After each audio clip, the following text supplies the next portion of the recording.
Welcome to Regent Law School. I really wish we could have you here in person, but we're going to try to do the next best thing and give you a virtual tour of the law school and give you some context for the things that you're going to read about. This is one of my favorite spaces at the law school. This is our main atrium. This is the place you'd come in through the front door. It's, as you can see, a place of gathering for students. It's also a place, I think, that helps set a tone for the kind of education we want to have here, an education of excellence. It's also something that gives students a feel for the heritage that they are gaining when they become part of the legal profession. And so around the outside, you'll see important legal documents from Magna Carta to the Emancipation Proclamation. We're now in one of our large classrooms. We have 6 of these at the law school. We hold 1L classes or large required courses. Normally in a room like this, in a normal year, we might have 50, 60, even 70 people with social distancing, no more than 39 this year. But I want to just show some of the features of this room. We obviously have a lot of technology, projection devices. We're able to project PowerPoint, documents from a document camera that we have here, videos. And because this year we're doing classes in a blended way, we have most of our students in the room, but some are participating by Zoom. We're also able to project Zoom to them. I've got here 8 different camera angles so that I can show the students who are studying from home somebody who may be speaking from this corner, and then quickly move over to this corner just so that students can see who's speaking and feel more a part of the environment. We're now on the 2nd floor of Robertson Hall, and this is where we have our main administrative spaces. So we're going to take a look at the Dean Suite, admissions, career services, and so forth. So let's come this way. This is where our dean is, our senior associate dean around this way. Large conference room that we use for many meetings, committee meetings around here. So we're now entering our records and registration area. Come on this way. This is a room with some of the best friends our students have in the law school. Our registration, help with disability accommodations, helping make sure students meet their graduation requirements. Folks that just help them with many of the things they need to do to complete law school. The offices along here are for our admissions team, one of the most effective teams in the law school. Over the past few years, we've seen not only class sizes grow, but also an increase in our median GPA and LSAT. So they've done a tremendous job. We're now in the area of our career services team, another outstanding team at the law school. They help students with their resumes, with setting up interviews, doing mock interviews, and just broad community outreach. The team has done an amazing job. I think for the last NALP report, we had over a 95% employment rate, and nearly a quarter of the class was employed in judicial clerkships. We'll come this way and take a look at the Career Services workroom, or resource room, where students have a chance to sit. We bring them here with coffee, and then they have a chance to work here, and really we try to focus their attention on their careers from the first year they're here.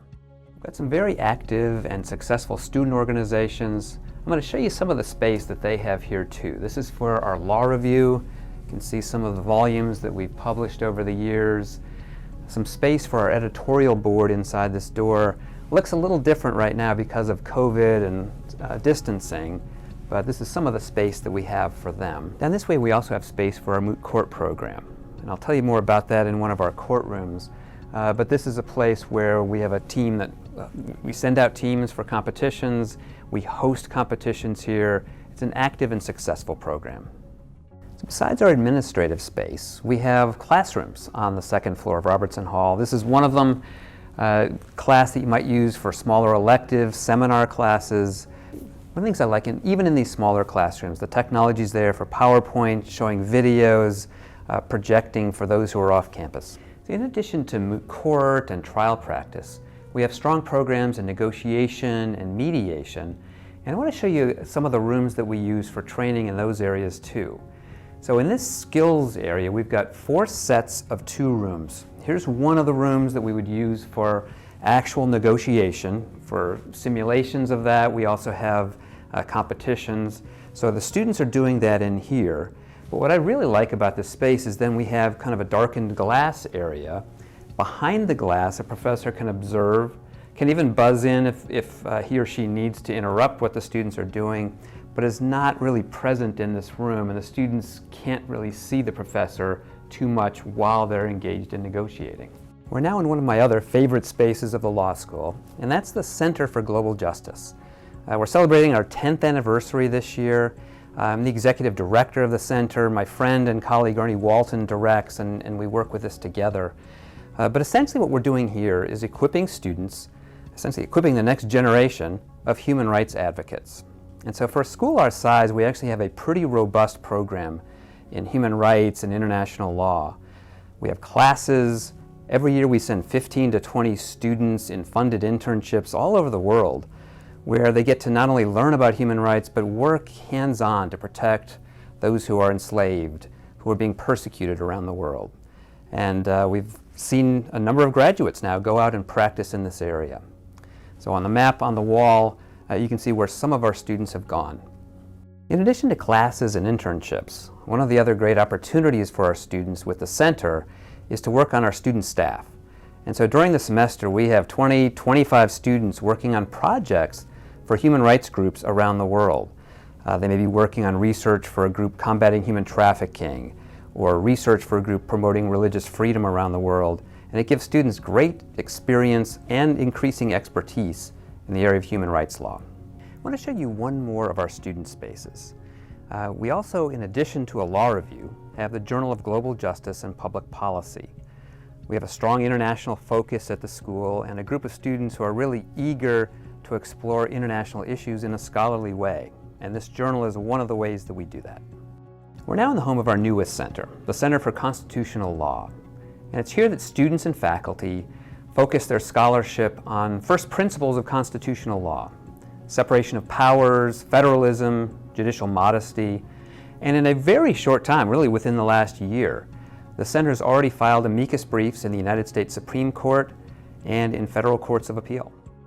We're now on the third floor of Robertson Hall, and this is largely the area where our faculty is.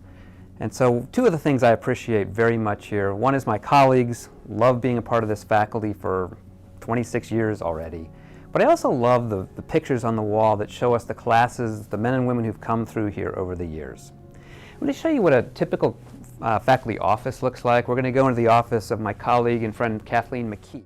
This is a typical size and configuration of a faculty office. We've got room to work, room for materials, but also room to meet with students. Professor McKee is our clinical director, and I'll tell you a little bit about that. We have space for our clinic both here, but also downtown in Norfolk, near the Norfolk Courthouse. Our students in our clinic work on landlord-tenant disputes.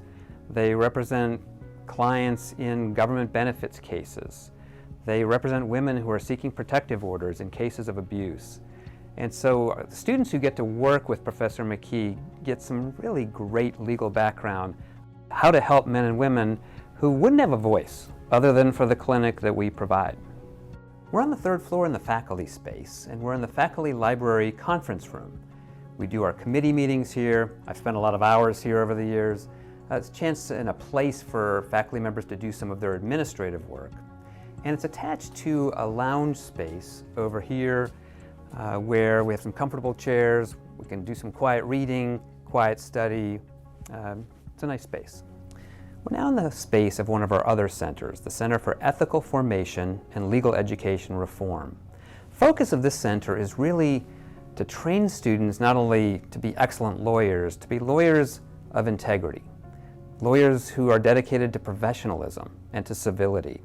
And one of the strongest parts of this center is a mentorship program where students work with practicing lawyers to talk with them not only about employment opportunities, but about the character that's needed for a lawyer to make a difference in the world.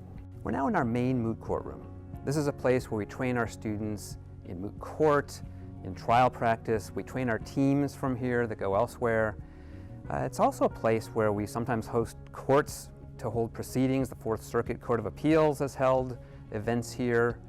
And this is also one of our larger spaces for big events. Now I say it's one of our moot courtrooms. We have 2 more upstairs that also are very useful for training our teams. We've got a very successful moot court and trial practice program. In fact, in 2020, our moot court team finished in the top 17 in the country, and so they're participating in the Hunton Andrews Kurth National Moot Court Championship this spring. We're now headed to the law library, and the law library is in this library building. We're on the 3rd floor of this building. We're just steps away from Robertson Hall, which is just off to my right. And so we're going to head up there now and see this facility. COVID has provided some unique challenges to the law library. We're not able to have as many students in our carrels close together upstairs, and so the university provided some additional space, especially for our first-year students, to have these additional carrels during this time. The law library has several special collections. I want to just highlight one of them. This is the Ralph Bunche collection. Ralph Bunche was one of America's greatest diplomats. He won the 1950 Nobel Prize. And what we have here are the papers and books that he had in his personal office. We're now kind of in the hub of the law library. This is the main public services desk. It's a place where we have traditional circulation, traditional reference services. We of course offer many of those services online now too, but it's kind of the central area for assistance for faculty and students in the library. Then kind of coming off of this area, to my left over here is kind of an individual study area. Over here is more of a collaborative group study area, and we'll show you both of those. We're now in the individual study area of the law library. You can see we have periodicals here, classified materials. It's also a place where we have carrels, but in a configuration where bookshelves are around them. There's not a huge open space. We hope that it's kind of a quiet study area.